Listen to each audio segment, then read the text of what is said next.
नमस्कार दर्शक बंधु मु प्रदीप आपण मानक स्वागत करुच्ची आजिर आउ एक नया भिडियो तो सुभद्रा योजन जो मैंने टंका पाई नथिले सेमानक पई बहुत बड़ खुशीर खबर वर्तमान जहाँकि सुभद्रा योजनार प्रथम किस्तिर चतुर्थ पर्यायर टंका आसंता डिसेम्बर मास 25 तारिख दिन बाकी हिताधिकारी बैंक अकाउंट रे क्रेडिट होगापाई जाउची। तेणु राज्य सरकार तरफ सुभद्रा योजनार बड़दिन उपलक्षे समस्त हिताधिकारी मानक बैंक अकाउंट को 5,000 टंकार आर्थिक सहायता प्रदान करा जिवो। किंतु यारी भितर जो सुभद्रा योजना रे आपण माने जो सब भूल करिसेंती विशेषकर जो मानकर वर्क आउट हो जाइए बा जो मानकर सरेंडर हो जाइए सेमानक पई मध्य किछि इंपोर्टेंट अपडेट रही एवं जो 25 तारिख दिन सुभद्रा योजनार प्रथम किस्तिर चतुर्थ पर्यायर टंका आसीबो एथिरे को माने टंका पाइबे आसंतु से विषय संपूर्ण डिटेल्स आज भिडियो रे आपण मानक मु जणाई देबी जहाँद्वारा कि आपण मानकर कौन काम करने को पड़ो एवं 25 तारिख रे आपण माने कन्फर्म जाकि 100% ग्यारंटी टंका पाइबे कि नहीं आज भिडियो देखला पर आपण मानकर जाकि डाउट मध्य क्लियर हो जिवो। तेणु भिडियो को जमारू स्किप न करी प्रथम रु शेष पर्यंत निहाती देखिए। चैनल को प्रथम थर विजिट करथिले वीडियो को लाइक करेंगे, चैनल को सब्सक्राइब करने सहित पाखे थिबा बेल आइकन को क्लिक करी ऑल सेट करदेवे।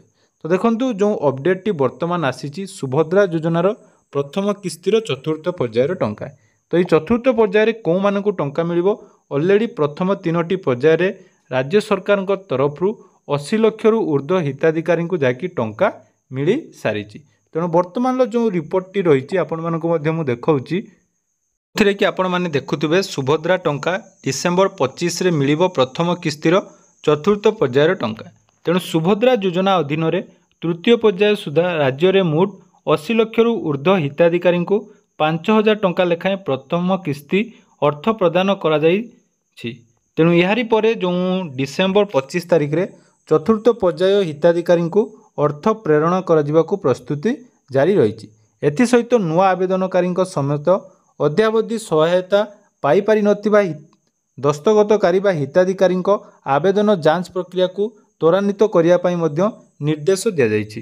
सहित वर्तमान जदि आमे देखिबा सुभद्रा योजना रे डिसेम्बर 1 तारिख सुधा मोट 1,36,36,612 टी जाकि एप्लिकेशन जाकि ग्रहण करा जाइछि। एटा जाकि वर्तमान नुआ रिपोर्ट रही ता सहित समस्त प्रक्रियार सुव्यवस्था एवं जांच प्रक्रियार अग्रगति संपर्क में उन्नयन कमिशन तथा अतिरिक्त मुख्य शासन सचिव अनु गर्ग महिला और शिशु विकास विभाग प्रमुख शासन सचिव सुभाष शर्मा उपस्थिति रे सद्यतम स्थिति अनुधान करथिले।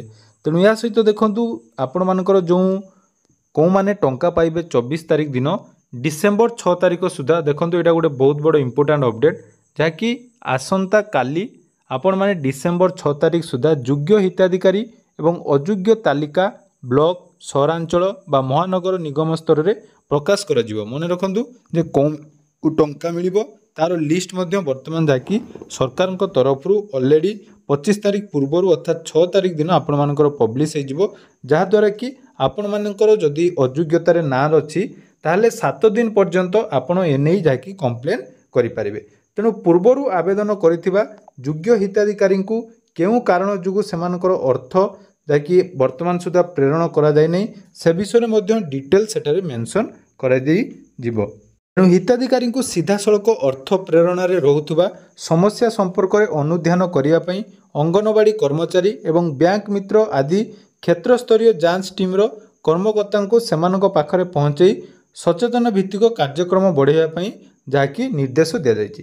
ता सहित जो मानकर केवाईसी पेंडिंग थिला देखंतु पूर्वरु मध्य मु आपण मानकु गतकाली वीडियो माध्यम रे जणाइथिली वर्तमान सीएससी सेंटर रे केवाईसी जाकि चालू रहिछि। जो मानकर केवाईसी पेंडिंग रहिछि तांको लिस्ट ऑलरेडी आपण मानकर सीएससी सेंटर मानकर आसी जाइछि। जदि आपण माने स्टेटस चेक करछन्ती एवं स्टेटस चेक कला परे आपण मानकर स्टेटस रे केवाईसी स्थिति पेंडिंग रहिछि ताहले आपण माने निहाती जो पेंडिंग टाको केवाईसी आपण सीएससी सेंटर को जाई जोठी भी आपण माने आवेदन करिथांतु बा जे कोनोसी डिस्ट्रिक्ट रहिथांतु वर्तमान आपण जोठी भी रहउचंती आपण मानकर स्टेटस चेक कला परे सीएससी सेंटर को जीवा परे आपण मानकर केवाईसी जाकी कंप्लीट कर दियंतु। मने रखंतु एटा गुटे इंपोर्टेंट अपडेट जाकी केवाईसी जो मानकर पेंडिंग अछि से माने केवाईसी कंप्लीट କରିନେବେ। ଏବଂ ଆଉ ଗୋଟେ ଦେଖନ୍ତୁ ଅଣ୍ଡର ପ୍ରୋସେସ୍, ଦେଖନ୍ତୁ ଏଇ ଅଣ୍ଡର ପ୍ରୋସେସଟି ଆପଣମାନଙ୍କର ଆସନ୍ତା କାଲି ବା 6 ତାରିଖ ଦିନ ପୁରା ଡିଟେଲ୍ସ ଆସିଯିବ, ଯେଉଁଥିରେ କି ଲିଷ୍ଟ ରହିବ କେଉଁମାନେ ଯୋଗ୍ୟ ରହିଛନ୍ତି ଏବଂ କେଉଁମାନେ ଅଯୋଗ୍ୟ ରହିଛନ୍ତି ବା ଆପଣମାନଙ୍କର ରିଜେକ୍ସନର କାରଣ କ'ଣ, ଏଇଭଳି ଯେଉଁ ବି ପ୍ରୋବ୍ଲେମ୍ ଅଛି ଆପଣମାନଙ୍କର ଯାହାକି ଡିଟେଲ୍ସ ଆସିଯିବ। ଏବେ ଆସନ୍ତୁ ଆପଣମାନଙ୍କର ଯାହାକି ମୁଖ୍ୟ ଗୋଟେ ଭୁଲ ରହିଛି, ଯେଉଁଟାକି ୱାଇପ୍ ଆଉଟ୍ କରିଥିଲେ ଅର୍ଥାତ୍ ଅପ୍ଟ ଆଉଟ୍ ଆପଣମାନେ ସୁଭଦ୍ରା ଯୋଜନାର ଭୁଲରେ ଯେଉଁମାନେ ସବମିଟ୍ କରିଦେଇଛନ୍ତି ସେମାନଙ୍କ ପାଇଁ କ'ଣ ରହିଛି ଅପଡ଼େଟ୍, ସେମାନଙ୍କୁ ଟଙ୍କା ମିଳିବ କି ନାହିଁ ତା ନେଇ ମଧ୍ୟ ଦେଖନ୍ତୁ ଯେଉଁ ଅପଡ଼େଟ୍ଟି ଆସିଛି। ଯେଉଁମାନେ ସୁଭଦ୍ରା ଯୋଜନାର ସୁବିଧା ନେବାକୁ ଚାହୁଁନାହାନ୍ତି ସେଥିପାଇଁ ଅପ୍ଟ ଆଉଟ୍ କରିବା ବ୍ୟବସ୍ଥା ସୁଭଦ୍ରା ପୋର୍ଟାଲରେ ରହିଛି। ଆପଣମାନେ ଜାଣିଥିବେ ଯେଉଁମାନେ ବି ଭୁଲରେ ବର୍ତ୍ତମାନ ସୁଦ୍ଧା ବହୁତ ହିତାଧିକାରୀଙ୍କର ରହିଯାଇଛି, ଦେଖନ୍ତୁ ତା ଭିତରେ ରହିଛନ୍ତି 18,735 ଜଣ ହିତାଧିକାରୀ 3 ଡିସେମ୍ବର ସୁଦ୍ଧା ଅପ୍ଟ ଆଉଟ୍ ହୋଇସାରିଛନ୍ତି। ଅର୍ଥାତ୍ ଆପଣମାନଙ୍କର ଯାଇକି ସୁଭଦ୍ରା ଯୋଜନାରେ ନାଁଟି ଅଲରେଡ଼ି ଆପଣମାନେ କ୍ୟାନସେଲ୍ କରିଦେଇଛନ୍ତି ବା ସରେଣ୍ଡର କରିଦେଇଛନ୍ତି।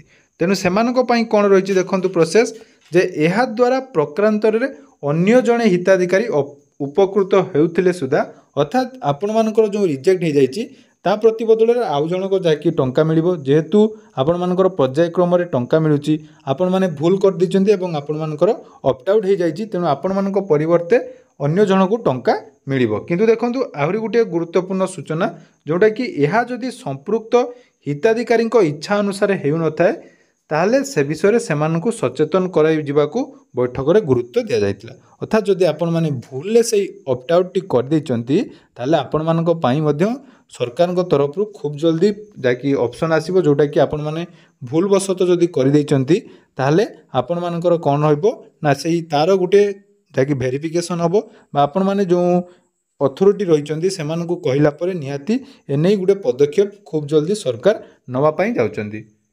ତେଣୁ ଯଦି ଆପଣମାନେ 25 ତାରିଖ ଦିନ ସୁଭଦ୍ରା ଯୋଜନାର ଟଙ୍କା ପାଇବା ପାଇଁ ଚାହୁଁଛନ୍ତି, ଏଇଟା ଆପଣମାନଙ୍କର ଲାଷ୍ଟ ଅପସନ୍। ଦେଖନ୍ତୁ 6 ତାରିଖରେ ଯେଉଁ ଆସନ୍ତାକାଲି ଯେଉଁ ଲିଷ୍ଟ ଆସିବ ସେ ବିଷୟରେ ମଧ୍ୟ ମୁଁ ଅପଡ଼େଟ୍ ଆପଣମାନଙ୍କୁ ସବୁ ମୁହୂର୍ତ୍ତରେ ଯାହା ବି ଛୋଟ ମୋଟ ଅପଡ଼େଟ୍ ଆସିବ ମୁଁ ଆପଣମାନଙ୍କୁ ଚ୍ୟାନେଲ୍ ମାଧ୍ୟମରେ ନିହାତି ଯୋଡ଼ି ଦେବି। ତେଣୁ ଚ୍ୟାନେଲ୍ ସହିତ ଜଡ଼ିତ ରୁହନ୍ତୁ।